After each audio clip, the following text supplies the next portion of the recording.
unapologetically black, I have to take care of the tribe first. I cannot sit here and watch. This is my blood family. How you think I'm gonna be? I can't worry about nothing else. I love everybody. But right now, I gotta make moves and I gotta use my power for the advancement of black people because we last. 160 years. No, you didn't mishear that. That's how long Sean Diddy Combs will be spending behind bars. A full century and then some. This isn't one of those celebrity scandals that gets swept under the rug after a few weeks. This was the result of years of hidden truths finally catching up to him. What happened in that courtroom wasn't sudden, it was the end of a long, dark road filled with ignored voices, secret settlements, sealed lawsuits, and people who tried for years to be heard. This wasn't about a bad decision or a public mistake. It was about years of calculated actions and the power used to silence anyone who tried to speak up. Got some information. We broke this story a couple hours ago. Diddy is behind bars, but he is enrolled in 2 classes in jail. A class for drugs and one for domestic violence. These are programs that are offered by the federal government in the prison system for inmates, and he is enrolled in both of these programs. He's also, we're told, in therapy separate from those 2 programs. And all of these things that he's doing, typically for one reason, to look good for the judge. Well, it's important because sentencing comes up October 3rd. Diddy's legal team fought hard to reduce his sentence. They pleaded for 5 years, maybe 10 at most. At one point, they even suggested he'd give up names, possibly exposing some big names in the music world. People who helped, watched, or simply turned a blind eye. But none of that worked. Not on the judge, not on the jury, and definitely not on the survivors. This case was bigger than Diddy. It was about the lengths someone will go to maintain power and what happens when that power is finally stripped away. The turning point? When the judge slammed his gavel and handed down the 160-year sentence. Testified, excuse me, that she was Diddy's ex-assistant. She said he assaulted her in various ways multiple times. He exacted unbelievable against her, threatened her, one point allegedly threatened to take her phone and use anything on the phone against her. The courtroom went completely silent. This wasn't for drama. It wasn't for headlines. It was real, and it was final. Judge Arun Subramanian didn't hold back. He looked Diddy in the eyes and called him a danger to society. Plain and simple. But here's the thing, Diddy wasn't convicted of the most extreme charges you might expect. It wasn't racketeering or trafficking. It was 2 violations of the Mann Act, a federal law that prohibits transporting individuals across state lines for illegal sexual activities. Normally, that could mean 10 years per count. But then the court factored in things like witness tampering, threats, hidden settlements, and what prosecutors called commercial coercion. That's how the sentence grew so large. This wasn't about legal terms anymore, it was about the damage caused. The judge made it clear, this was someone who had spent decades dodging responsibility, using his fame and fortune to silence anyone who tried to come forward. But not this time. It's finally been revealed how Diddy used his baby oil, and it's disgusting. This is Ariel Mitchell Kidd, an attorney who's representing one of Diddy's accusers, and she revealed some graphic details. The accuser was sadly R-worded by Diddy. A friend and the bodyguard invited them to Diddy's home. The attorney alleges that Diddy threatened the person with a knife. The accuser then alleges after being threatened by Diddy, they start to pull out a liquid-like substance from a fanny pack. It's this thing where the workers at Diddy's homes will all have fanny packs with all types and sorts of things in there that can get people disoriented, and it's really weird.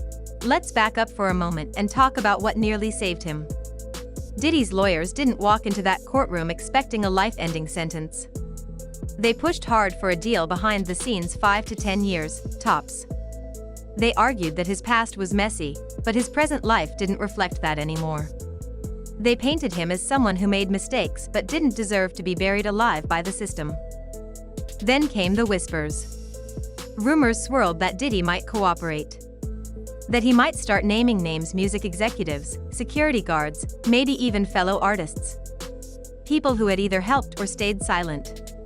There was talk of secret parties, off-the-record behavior, and even potential blackmail material. Attorney Doug Wigdor just sent us the following statement. This entire criminal process started when our client, Cassie Ventura, had the courage to file her civil complaint in November 2023. And Kira, we should say that's true.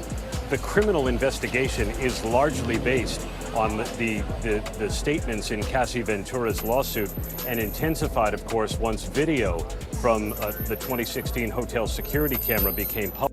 He was ready to drag others down if it meant saving himself. But it didn't work. Prosecutors weren't interested in deals. They had the proof. They had the survivors. And by then, they had public support too. And that's when Cassie Ventura stepped forward and changed everything. She wasn't just another voice. She was a central figure in this story. And she walked into court 9 months pregnant. That image, her standing there, expecting a child, yet strong enough to face her past, spoke louder than anything else. But she didn't show up for sympathy. She came with purpose. Cassie's testimony detailed not just what happened to her but how Diddy operated. She spoke about how he used control, surveillance, emotional manipulation, and yes, she talked about the infamous freak-off rituals. She described hotel setups, baby oil, roles people were forced to play. She didn't hesitate. The jury listened closely. Her words weren't rumors, they were truth backed by experience. Her testimony painted the full picture of how Diddy's system worked. Back in late 2023, Cassie had filed a civil lawsuit. It was settled quickly, in under 24 hours. At the time, people assumed it was just hush money. But now, it's clear it was the first move in something much bigger. Her court appearance was the final blow. Her words shifted the energy in that courtroom. From that moment on, Diddy's defense team couldn't recover. And she wasn't the only one. People who were once loyal to Diddy started coming forward. Former assistants, old security guards, even tour managers, they all began talking. The people who used to protect him were now exposing him. It turns out, federal agents had already started watching closely by mid-2023. Quiet investigations had begun. And once the first leaks happened, more people stepped forward with receipts, private flight logs, erased footage, even so-called party prep lists. One former employee revealed they were told to disable cameras during certain events. Another said videotapes were recorded, categorized, and hidden in a private vault. Only Diddy and one other person had access. And it gets darker, some of those recordings were allegedly used to control people. One assistant said they were secretly filmed while bringing others into Diddy's house. If someone started talking too much, a clip would mysteriously leak, just enough to scare them into silence. This wasn't just about bad behavior. It was about using power and fear to keep people quiet. And once the inner circle started collapsing, there was no turning back. Even people in the entertainment world kept their distance. Artists who owed their careers to Diddy stayed silent. Hollywood didn't defend him. No public statements. No support. Industry insiders say some are scared they don't want to be dragged into the fallout. And others? They're guilty too. They saw things, they knew things, and now, they're hoping their names don't come up. As one executive put it, Diddy's radioactive. Now let's talk about one of the most disturbing pieces of the case, the baby oil rituals. These weren't rumors. Multiple people testified in court.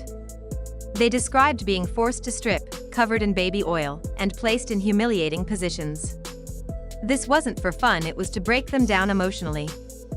Some said it was done in hotels. Others said it happened in private studios or secret compounds cleared of staff. One survivor said, "It made you feel like an object, not a person." Others described the oil being cold, thick, and intentionally left on for hours as a form of punishment. When agents raided Diddy's homes in 2024, they found rooms with cases of baby oil, some unopened, others half-used. Over 75 bottles in one location alone. This wasn't some one-time thing. This was part of a pattern. and he had helped setting it up. But Diddy's legal problems aren't over. More than 60 civil lawsuits are piling up. And these aren't vague accusations. They're full of detailed claims from people with first-hand knowledge. Even though Cassie's case was settled, her name keeps coming up. Lawyers say she could return as a witness in future cases or simply as the symbol that broke the silence. Civil courts don't require the same level of proof as criminal ones. And while the criminal trial locked him up, these civil cases could take his money, property, and reputation piece by piece. And one final thing to think about: was this trial truly fair? Or did public pressure already decide the outcome? Legal experts say it felt more like a national event than a courtroom trial. Protests, social media trends, news vans camped out day and night. It felt like the world was watching. But even if the spotlight played a role, one thing's clear: the silence is over. And this may just be the beginning. Even the final statements in the courtroom felt like something straight out of a movie. Some people compared them to a high-budget Netflix drama. And the jury? They were just regular people, not machines. After the trial ended, a few jurors admitted it was emotionally exhausting. One even shared that it felt like they were being watched while they were trying to decide the verdict. Imagine sitting in that room with the weight of the world on your shoulders, knowing every move you make is being judged not just by the law, but by the public too. Let's not pretend that kind of pressure doesn't exist. Outside the courthouse, there were signs, protests, people chanting, and social media exploding with opinions. The internet turned into a courtroom of its own, where people were demanding justice before the jury even spoke. And whether we like it or not, jurors see that. They feel it. They might try to block it out, but they're human. That kind of noise can change how you look at everything. And maybe that's the bigger issue here. Some say this trial wasn't just about Diddy. It was about years of pain, secrecy, and people in power getting away with things. Diddy became more than a person. He became a symbol. A face for something much deeper and darker.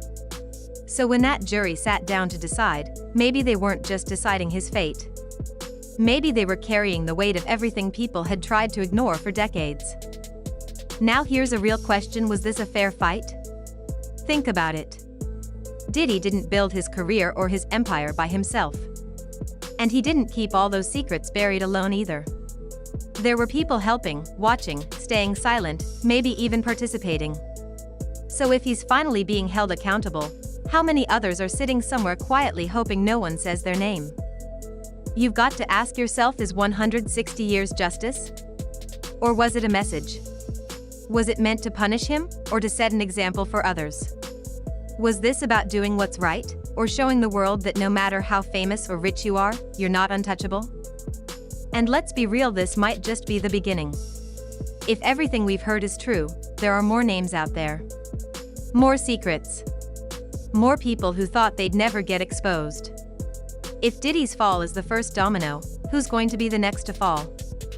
This case has opened up a conversation the industry has tried to avoid for a long time. Now that it's out in the open, it can't be ignored anymore. The silence has been broken. The stories are being told. And the question isn't just about what Diddy did. It's about who else was involved, and how deep this really goes. So now I want to hear from you. Was this justice being served, or was it just a performance for the cameras and headlines? Do you think the sentence fit the crime, or was it more about making history? Let's talk about it. Drop your thoughts in the comments. I'm really curious to hear what you all think. This case has shaken the entire industry, and something tells me we're not done yet. Thanks for watching, and if you've made it this far, respect. I'll see you in the next video. Stay safe, stay aware, and keep asking the questions others are too scared to. Peace.